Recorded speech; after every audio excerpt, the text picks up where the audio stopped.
قیامت کا دور، کئی جگہ پر اس کے تذکرے آئے ہیں۔ تو دنیا کیسی بنائی اللہ نے دنیا بنا دی اور کہا کہ ایک دن ہم اسے فنا کریں گے۔ قرآن میں اس کا تذکرہ ہے، کلو من علیہا فان ویبقی وجہ ربک ذو الجلال والاکرام، کہ ہر چیز ہم فنا کر دیں گے، لیکن ہمارے اللہ نے کیا کہا، میری ذات باقی رہنے والی، ہر چیز ختم ہو جائے گی۔ ہم بیٹھے ہیں، ختم ہو جائیں گے، ہم سے پہلے جو گزر چکے وہ ختم ہو چکے، مٹی میں ان کے گھر بن چکے، اور مٹی میں گھر بن کے ہڈیاں بن کے، وہ ہڈیوں کو بھی وہ سیدھا کر ریزہ ریزہ کر کے ہوا نے اڑا کر پتہ نہیں کہاں جمع کر دیا ان کو، ان ذرات کو۔ قبرستان میں جا کر دیکھو کیسی ویرانی لگی ہوئی ہے۔ ہمیشہ خوشی خوشی تو سب کو اچھی لگتی ہے، لیکن ایسے دل غفلت میں مت ڈالو کہ ہم اپنی نمازیں بھول جائیں، عبادت بھول جائیں، اپنا لباس بھول جائیں، اپنا طور طریقہ بھول جائیں۔ ان سے نکل کر اچھے راستے کی طرف آؤ۔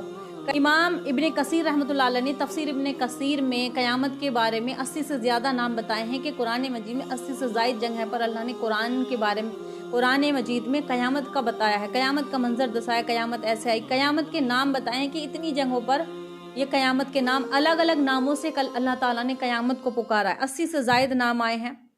تو مثلاً قرآن کریم کے اندر ساعتن کا لفظ بہت آتا ہے، اِنَّا سَاعَةُ اللَّهِ آتِيَةٌ لَا رَيْبَ فِيهَا، بے شک قیامت کی گھڑی آنے والی ہے جس میں کوئی شک کی بات نہیں ہے۔ اگلی جگہ پر فرمایا لَقَدْ لَبِثْتُمْ فِي كِتَابِ اللَّهِ إِلَى يَوْمِ الْبَعْثِ، کہ بے شک تم کتاب کے اندر اللہ کے مقرر کیے گئے ہیں وقت معلوم تک، اٹھائے جانے کے دن تک، اس دنیا میں ٹھہرو گے اور اس کے بعد اللہ جل شانہ تمہیں اپنی طرف بلا لے گا۔ قرآن مجید میں قیامت کا دوسرا نام آیا ہے یوم الدین، ہم کیا کہتے ہیں، مالک یوم الدین، جو انصاف کے دن کا مالک ہے، جو روز جزا کے دن کا مالک ہے، جو قیامت کے دن کا مالک ہے۔ دوسرا قرآن کا نام آیا ہے مالک یوم الدین، دوسرا اگلا نام آیا ہے یوم الحشر، حشر کا دن، وَأَنذَرَهُمْ یوم الحشر، اور اگلا نام آیا ہے دار الاخرہ، آخرت کا گھر۔ ہمارا اصل گھر نہیں ہے یہ دنیا، بنا بے شک رہے ہیں، رہ بھی بے شک رہے ہیں، لیکن اصل گھر ہے جو جنت کا گھر ہے۔ اگر آپ سے کوئی کہے کہ ہم آپ کو یہ بلڈنگ دے رہے ہیں، بہت بڑی بلڈنگ عالیشان، لیکن کچھ دنوں کے لیے، اس کے برابر میں کوئی خالی پلاٹ دے دے، جھوپڑا دے دیں کہ یہ تمہاری ہمیشہ ہمیشہ کی ہے، تو انسان کہے گا ارے میں تو وہ لوں گا نا جو ہمیشہ ہمیشہ میں رہنا، 4 دن رہ کے میں کیا کروں گا اس میں۔ تو انسان، عقل مند انسان جو ہوگا اسی کو پسند کرے گا، جو انجوائے والا ہوگا، نہیں 4 دن کی چاندنی پھر اندھیری رات، تو وہ محل کو طلب کرے گا، بعد میں جو ہوگا دیکھی جائے گی۔ یہ ان لوگوں کا یقین ہے، یہ ان لوگوں کا کہنا ہے جو دین سے بہت دور ہیں، جو حقیقت میں عقل والے ہیں۔ وہ کون سی زمین اختیار کریں گے کہ جو مجھے ہمیشہ ملنے والی، یہ تو دنیا کی مثال دی گئی، لیکن آخرت کے جو گھر ہیں، آخرت کے جو جنت کے گھر ہمارے لیے اللہ تعالیٰ نے ایمان والوں کے لیے تیار کیے گئے ہیں، ان کی سجاوٹ، ان کی بناوٹ اگر حقیقت میں ہم سنیں تو ہم بھول جائیں کہ ہم حقیقت میں دنیا میں ہیں، اس فانی دنیا میں ہم کر کیا رہے ہیں۔ اگر ہمیں اس کا شوق، اس کا ذوق لگے، ہم گھر بنانے کی کوشش کرتے ہیں، حتیٰ کہ بعض لوگ اتنی محنت کرتے ہیں کہ ساری جوانی چلی جاتی ہے، گھر تب بھی تیار نہیں ہو پاتا۔ یہ دنیا کے گھر ہیں، اور وہ گھر ایک زلزلہ آ جائے تو ذرا سی دیر میں گھر ختم۔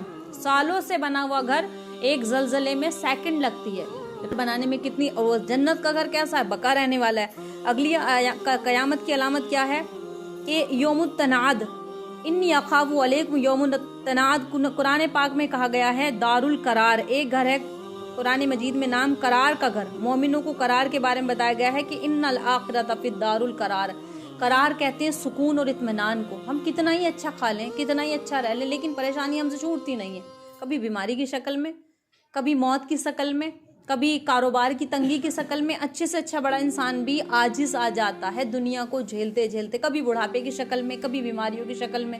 اگلی جگہ پر آئے یوم الفصل، جدائی کا دن، یوم الفصل، ھذا یوم الفصل، یہ جدائی کا دن ہے۔ قیامت کا دن کون سا ہوگا؟ جدائی کا دن۔ اچھا، سب سے بڑی بات کیا ہے؟ نیکی کا کام کرو، نیکی کا حکم کرو، ہماری جانب سے کسی کو تکلیف نہ ہو، برائی کا ہم خیال نہ رکھیں کہ ہماری جانب سے کسی کو برائی پہنچے، یا زبان سے ہو یا ہاتھ سے ہو۔ آگے اللہ نے فرمایا کہ یوم الجمع، جمع ہونے کا دن، یوم الجمع لا ریب فیہ، کہ یہ جمع ہونے کا دن ہے جس میں کوئی شک نہیں ہے۔ یوم الحساب، قیامت کے دن کو کہا گیا یوم الحساب، یعنی حساب کا دن، ھذا ما توعدون لیوم الحساب۔ اور فرمایا وعید کا دن، یوم الوعید، ذالک یوم الوعید، یوم الخلود، ہمیشگی کا دن، ذالک یوم الخلود، یعنی کہ یہ ہمیشگی کا دن ہے۔ یوم الخروج، یوم الواقعہ، الحاقہ، طاعۃ الکبریٰ، وَإِذَا جَاءَتِ الطَّامَّةُ الْكُبْرىٰ، جب آئے گی وہ بڑے بڑے الگ الگ نام قرآن مجید میں قیامت کے بتائے گئے ہیں. لا اقسم بیوم القیامہ، ایک نام اس کا یہ آیا ہے قرآن کریم کے اندر. تو قیامت کا علم کیسا ہو کہ قیامت کا حقیقی تفصیل علم قیامت کے کس وقت ہوگی یہ تو صرف اللہ ہی جانتا ہے کہ کب آئے گی، لیکن اس کی نشانیاں قیامت کی قرب قیامت کی نشانیاں جو ہیں اکثر پوری ہو چکی ہیں. بڑے بڑے علماء اکرام کہتے ہیں کہ یہ آخری دور چل رہا ہے.